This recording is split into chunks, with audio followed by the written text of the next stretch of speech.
Radio Foot International, Hugo Moissonnier. Bonjour à toutes, bonjour à tous. Nous sommes ravis de vous retrouver pour ce nouveau numéro de Radio Foot pour parler d'un club que beaucoup d'entre vous aiment, adorent, que beaucoup d'entre vous détestent également, mais que tout le monde respecte. Il joue en blanc, il empile les trophées. Je veux bien évidemment parler du Real Madrid. En fait, nous allons revenir sur un événement bien particulier. Il y a pratiquement 20 ans jour pour jour, un homme s'apprêtait à profondément bouleverser la Maison Blanche et à la guider vers de nouveaux sommets. Non, ce n'est pas Zidane, non, ce n'est pas Ronaldo. Sans lui, ces vedettes n'auraient peut-être pas foulé la pelouse du Bernabéu. Cet homme, c'est Florentino Pérez, devenu président du Real Madrid pour la première fois en juillet 2000. La suite, on vous la racontera tout à l'heure. Rendez-vous en deuxième partie d'émission pour évoquer l'œuvre de ce dirigeant à la fois admiré et décrié. Juan José Dorado, journaliste espagnol, rejoindra notre équipe.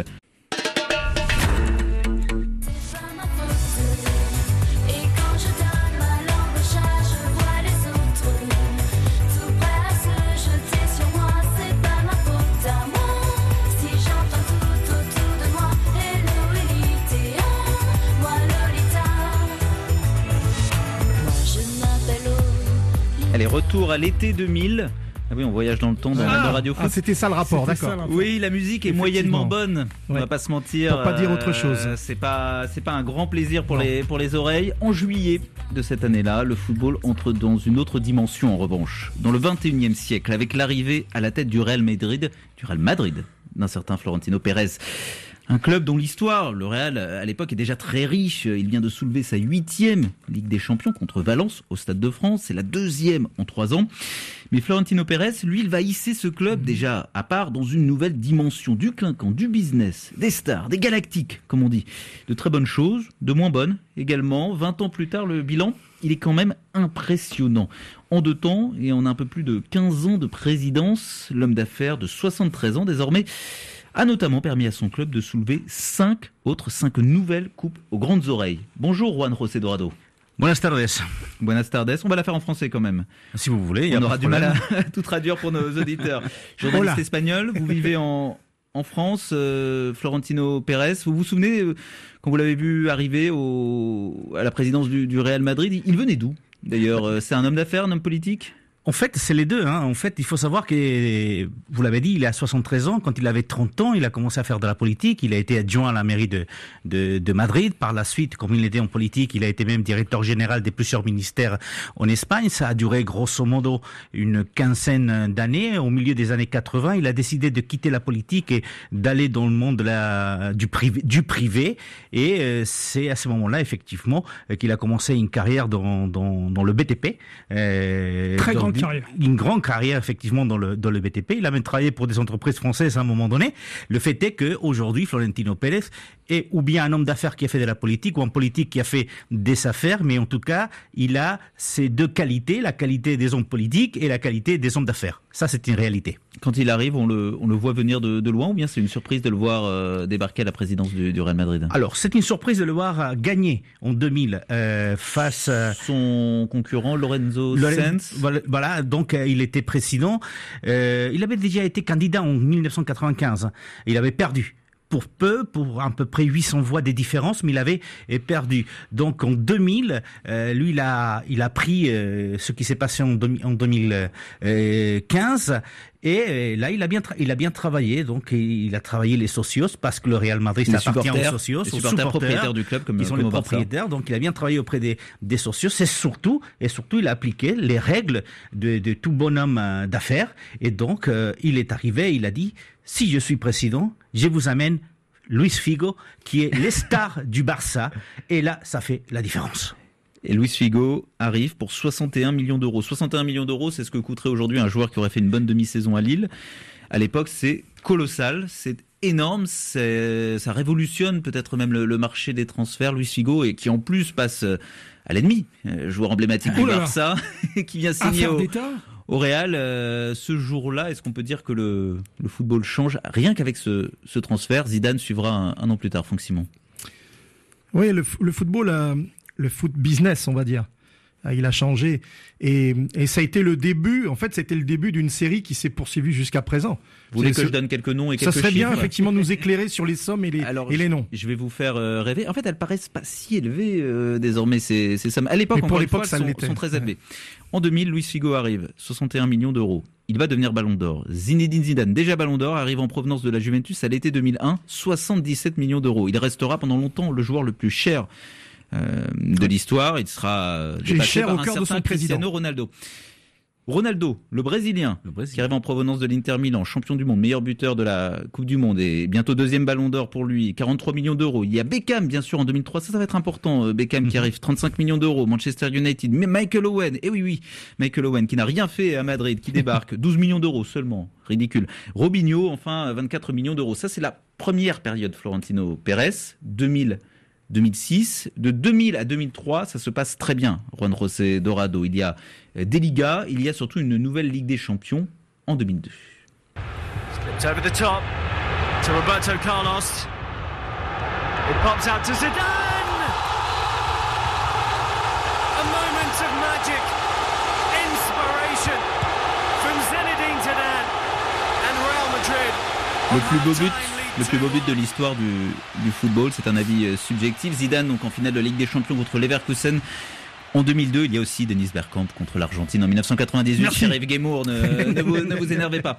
Bref, de 2000 à 2003, ça se passe très bien pour le projet Galactique. Parce que voilà le surnom de ces joueurs, de ces stars qui s'accumulent au Real Madrid.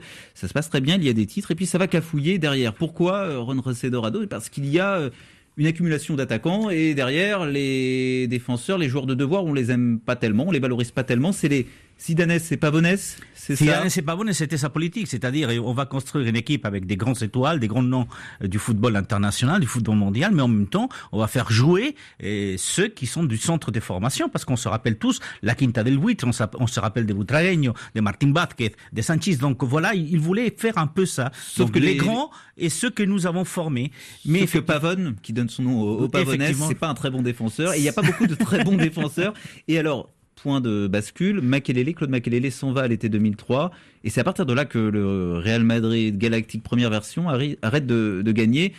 Le marketing, on va dire, prend le pas sur le sportif. Alors, si on écoute Florentino Pérez, il dit pas ça. Il dit que c'est les joueurs qui ont pris le pas sur le projet qu'il avait en tête.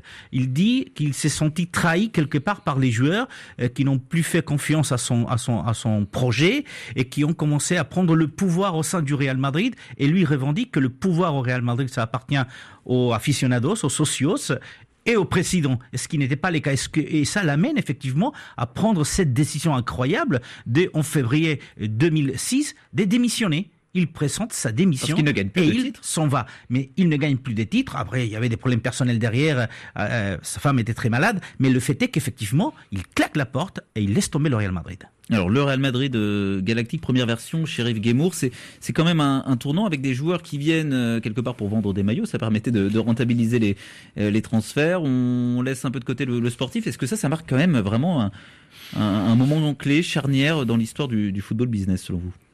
Oui et non, parce qu'en fait, on oublie toujours que la politique du Real de Madrid, depuis les débuts, depuis Santiago Bernabéu, c'est le prestige, le plus grand club du monde. C'était déjà comme ça dans les années 50. On fait venir Puskás, Di Stefano, Copa. On fait venir les meilleurs. Donc, Florentino Pérez n'a rien inventé. Il a réadapté cette formule de Santiago Bernabéu dans les années 2000. Avec évidemment des moyens de communication qui sont démesurés, parce que là, on est dans les années 2000. Il a le sens du business. Et il a le sens aussi aigu, c'est ça, du prestige, la Maison Blanche, la Casablanca. Et comme c'est un homme qui est raccord avec ses principes, à partir du moment où cette politique de prestige ne marche plus, il remet sa décision. On parlait de Marseille tout à l'heure, mais voilà, on parle là de comment ça s'appelle de la Maison Blanche, d'une institution. Et quand l'institution va mal, avec sa responsabilité, il choisit de démissionner. Voilà, ça c'est ça un grand club. Après, on va parler du retour parce qu'entre-temps, il y a eu la présidence Calderón. Je reste encore un petit peu sur ce Real des années 2000 qui a été quand même marquant, qui gagne une Liga en 2001, la Ligue des Champions en 2002, puis la Liga de nouveau en 2003, qui arrête de gagner derrière et qui se fait même maltraiter par certains clubs français en Ligue des Champions, Monaco et puis Lyon. Franck Simon, il vous plaisait ce club qui empilait les les artistes, les talents, surtout devant, mais qui, du coup, a peut-être sombré dans quelque chose d'un peu spectaculaire. On les comparait aux Harlem Globetrotters, même. On disait que c'était plus de la démonstration que du sport.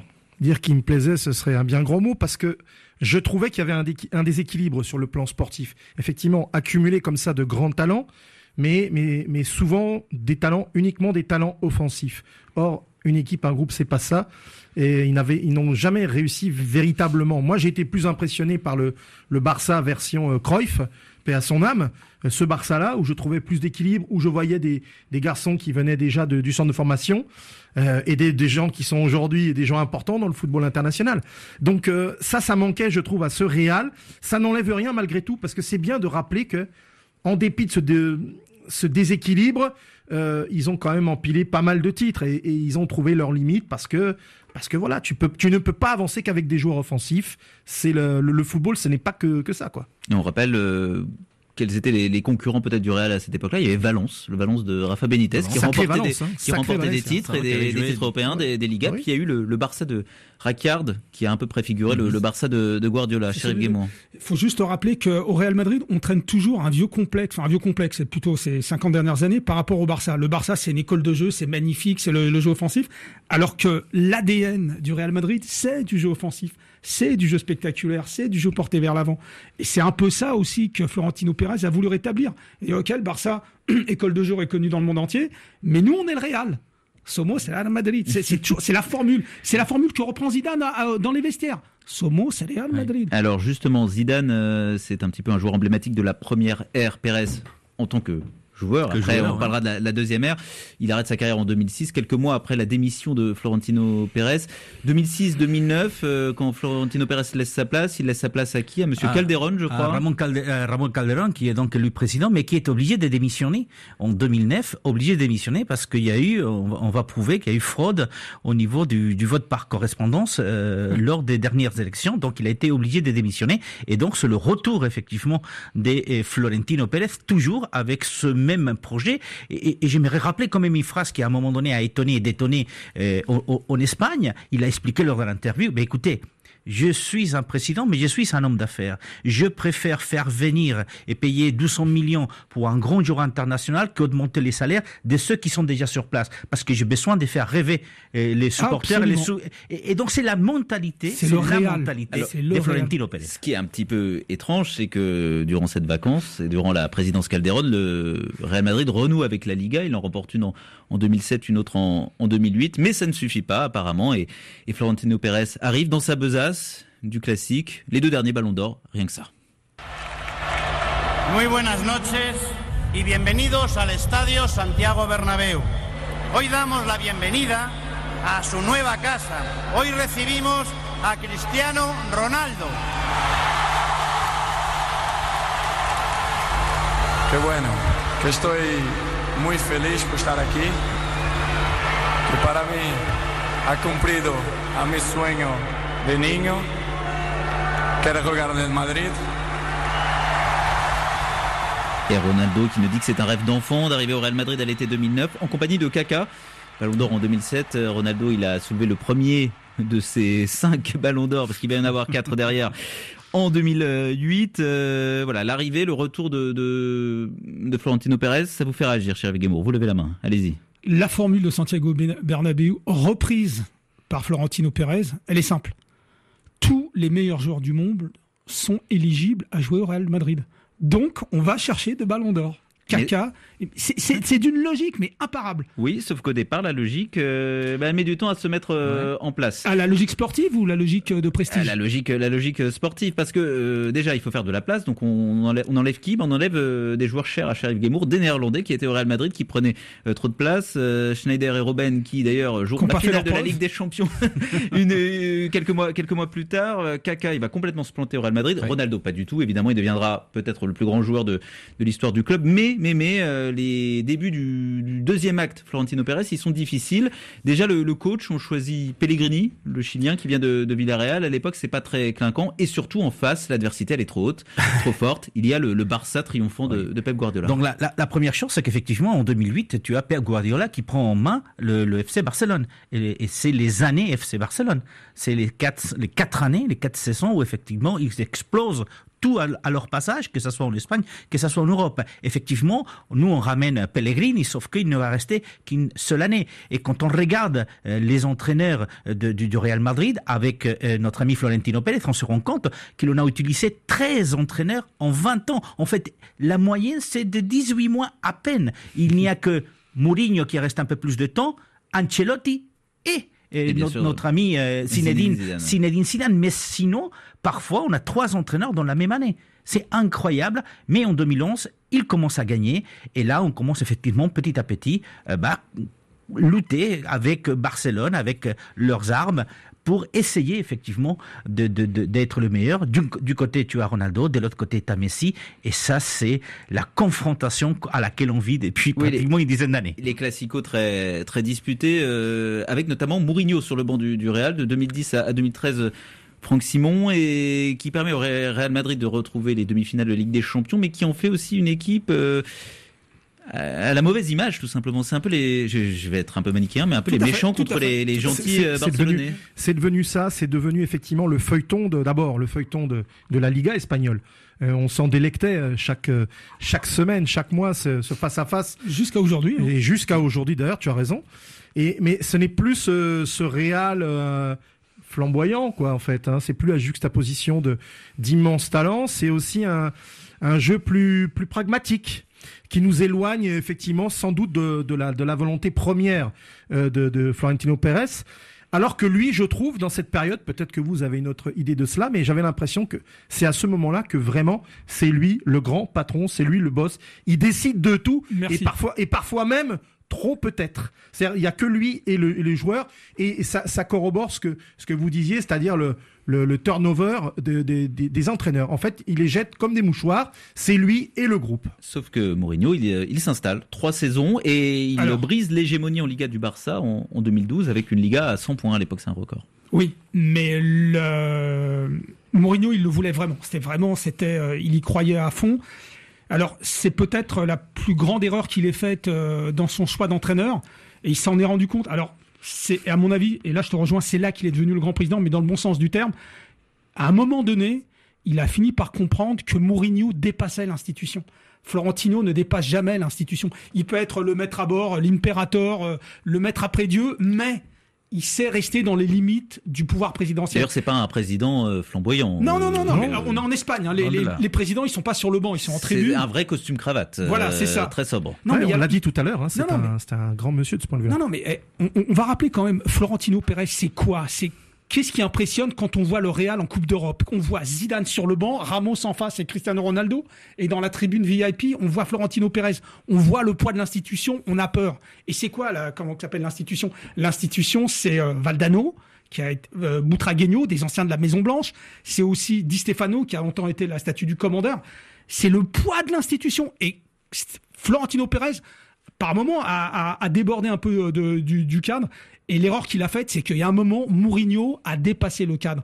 Il n'a pas respecté l'institution. Et heureusement, Florentino Pérez s'en est rendu compte. Mais il a mis du temps quand même. Il a mis 3 saisons.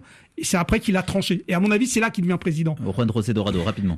Juste avec Mourinho, vous êtes d'accord, je suis tout à fait d'accord. Le problème, c'est qu'il a mis du temps à s'en débarrasser. Voilà. Mais Mourinho, c'est celui qui a provoqué la première cassure entre le public et le Real Madrid. Rappelez-vous, Iker Casillas a dû partir. Il a beaucoup critiqué Benzema, qui était le chouchou de notre ami Florentino Pérez. Et il a voulu, à un moment donné, même virer Ramos. Et à un moment donné, effectivement, il s'est rendu compte que Mourinho était en trop. Après Mourinho arrive Ancelotti. Et Zidane n'est pas loin. La décimale, la voici. La victoire en Ligue des Champions, la voici. Elle sera savourée pleinement en ce 24 mai 2014 par le Real Madrid et son capitaine Iker Casillas. Au bout de son pied droit, Cristiano Ronaldo. Le Real est champion d'Europe. Le Real est champion d'Europe pour la 11e fois. C'est un fou. Le but, Asensio. Ça fait 4-1 désormais. Le Real Madrid est champion d'Europe pour la 12e fois de son histoire. Allez, c'est officiel, c'est la 12e. Au Reds de Liverpool, c'est terminé. Le Real, pour la 13e fois de son histoire, est champion d'Europe. Ancelotti remporte la Ligue des Champions en 2014, Zidane et son adjoint. Zidane en première ligne en 2016 et en 2017, en 2018. L'histoire est récente, tout le monde la connaît. Cette deuxième partie des années 2000 pour le Real Madrid de Florentino Pérez, elle est fantastique. Gareth Bale, autre transfert sensationnel en 2013. Et derrière, en fait, c'est plutôt rationnel. Il y a eu Modric en 2012, grand joueur, pas arrivé pour très cher. Kroos, pareil, il arrive en 2014, ça coûte pas très cher. Varane, il a grandi au club, c'est pas très cher. Ramos également, lui était là depuis 2005. Une équipe fantastique et qui finalement s'est construite de manière assez cohérente sur la durée. Parce que ce qui est important dans cette deuxième période, c'est la stabilité. Quand vous avez un Marcelo qui est là depuis 10 ans, Varane depuis 10 ans, Benzema 10 ans, le Carvajal qui est du club, Ramos aussi, Cristiano Ronaldo qui a passé pratiquement 10 ans aussi. Donc c'est l'instabilité de ce club, c'est le mot d'ordre. Et puis vous êtes tombé sur deux hommes qui ont la tête sur les épaules. C'est Ancelotti qui a construit une équipe par de petites touches, et puis Zinedine Zidane qui a pris la relève après et qui la première année et même la deuxième année n'a pas voulu faire venir des gros noms. Il a dit, avec ces joueurs-là, je suis capable d'aller loin. Donc des hommes, des entraîneurs qui ont la tête sur les épaules. Et Florentino Pérez l'a laissé faire. Et le pari Zidane, fils spirituel, mais au moment où il reprend le Real Madrid début 2016, il n'a pas franchement brillé avec l'équipe B. Il a été quand même conseillé. Il a aussi travaillé dans la coulisse. Oui, les années précédentes, c'est vrai. Mais Valdano, Butragueño, Di Stefano, c'est quand même un pari et dans le genre pari gagnant et sur le plan symbolique. Encore une fois, c'est l'avènement du fils spirituel Zidane. C'est peut-être la grande réussite de Florentino Pérez. Oui, je suis d'accord avec vous. C'est pour ça que quand il s'en va, quand il présente sa démission, Zinedine Zidane, quand il présente sa démission, si vous regardez cette conférence de presse, la tête de Florentino, il est abasourdi. Il est défait. Il est là parce qu'il faut qu'il se lève, mais il est en deuil. Il ne croit pas ce qu'il est en train de voir. Il voulait pas voir partir Zidane. Mais pour la même raison, quand il fait appel à Zidane pour remplacer Lopetegui et Solari, il est là et Zidane dit j'y vais. Et Zidane remporte la Liga cette année. Pour l'instant, le bilan. Je pense qu'on le bilan de l'été est très bon. Voilà, c'est ça. Mais quand on dit que là, il devient vraiment président, c'est aussi tranché, mais il a viré Ancelotti qui avait gagné la Ligue des Champions. Il n'a pas hésité à le faire. Et ça ne lui a pas trop mal réussi, puisqu'après, ils ont continué à gagner à partir du moment où la décima est gagnée, c'est le fameux plafond de verre sur lequel ils butaient depuis des années, puis c'est le chiffre symbolique des 10. Là, ils en sont à 14. On sait maintenant... 13. C'est loin devant la concurrence. Je crois que c'est Milan AC derrière avec 7. Mais, alors maintenant, c'est dit, c'est fait. Plus personne ne les rattrapera. Il y a le Milan qui est à 7. Il y a Liverpool qui est pas loin à 6. Mais bon, c'est le Real. Comme il l'avait annoncé, comme Bernabéu l'avait dit dans les années 50, le Real est le plus grand club du monde. Maintenant, c'est établi. Ils ont 13 Ligues des Champions. On les rattrapera pas de sitôt. À mon avis, on les rattrapera jamais. Et c'est là l'immense succès de Florentino Pérez. Il est arrivé là où il l'avait annoncé quand il est arrivé. On a l'impression, Franck Simon, alors qu'il symbolisait presque à lui tout seul une certaine dérive du football business avec ses transferts très, très onéreux, que maintenant il incarne plutôt une espèce de dirigeant un peu en voie de disparition, quelque chose de plus sage, si on met de côté les renvois d'entraîneurs un petit peu intempestifs. Et encore, c'est le cas quand l'entraîneur fait pas l'affaire, mais quand il fait l'affaire, il garde la confiance du président. On a l'impression qu'il incarne une certaine sagesse désormais. J'allais utiliser ce mot, mais sans doute aussi parce qu'aujourd'hui, à la tête de son équipe, il a trouvé pour lui la personne idoine. Il a compris aussi qu'avec quelqu'un comme Zidane et l'encadrement de Zidane, on n'est plus obligé d'avoir les Galacticos. On peut avoir des joueurs un peu plus moyens, mais dont l'ensemble, géré par l'encadrement de Zidane, peut mener jusqu'à un titre comme ils viennent de le faire. Voilà. De temps en temps, il reviendra, le président, il dira « je veux tel joueur ». Et on l'a vu, il y a eu l'arrivée d'Eden Hazard, par exemple. C'est pas forcément une grande réussite pour l'instant, mais je trouve que ça sera plus par petites touches à l'avenir, parce qu'il y a un Zidane qui est là pour gérer la boutique. Justement, dans cette continuation, il vient de nommer en tant que conseiller spécial au président Luis Figo, qui était donc c'est lui pour qui avec qui l'histoire a commencé. Donc il devient l'un des conseillers du président. dont vous voyez petit à petit il s'entoure de tous ceux qui ont le madridisme dans le sang. Peut-être qu'il prend le recul, peut-être aussi un peu. C'est les chevaliers de la table ronde, hein, le Real Madrid. Alors, je vous fais un pari. Je vous fais un pari. Quand Ronaldo finira sa carrière, il revient à la maison. Alors voilà, de quoi il va parler? Du Sporting, de Manchester, du Real ou de la Juve? Mais évidemment qu'il va parler du Real. Alors attendez, parce que juste un petit rectificatif sur Ronaldo. Il arrive en 2009, mais j'ai lu, je ne sais pas si vous allez me le confirmer, que le transfert il avait déjà été négocié par le prédécesseur de Florentino Pérez et que ça n'a jamais été vraiment son protégé, à proprement parler, Ronaldo. Non, les premiers contacts avaient été établis par Ramon Calderón. Bien sûr. C'est la réalité. Mais c'est un homme d'affaires, notre ami Florentino Pérez. Lui, il a vu que c'était l'un des meilleurs joueurs au monde et qu'il fallait qu'il soit au Real Madrid. Son transfert. Et là, on est face à Messi qui commence vraiment à faire des siennes du côté de Barcelone. Donc c'était vraiment... Et il a eu du flair et il a vu qu'effectivement, c'était la confrontation du siècle. Juste un mot, comment dire... le défi de l'avenir, et c'est là qu'on va voir si Florentino Pérez sait se renouveler, c'est comment... le foot espagnol, le Barça, le Real Atlético, enfin surtout le Real qui est le plus grand que nous, comment ils vont répondre à l'offensive de la puissance financière du foot anglais. Là, je demande à voir. Ça, dans les années à venir, on va voir s'il a la hauteur ou pas. C'est ça son vrai défi. S'ils vont se réinventer, effectivement. On verra. Là, il y a une puissance financière anglaise qui est complètement démentielle. On verra, on en parlera ici. On invitera Juan José Dorado pour venir en parler. Merci d'être venu, confrère espagnol, habitant à Paris. Merci Franck Simon, merci Chérif Guémour, merci à toute l'équipe de Radio Foot, Luna Timbal, Alice Ménard à la réalisation, merci à Frédéric Suto qui était avec nous un peu plus tôt. Radio Foot revient demain, bien sûr, même lieu, même heure. Et puis, en attendant, vous passez une excellente soirée sur la radio du Monde. Ciao.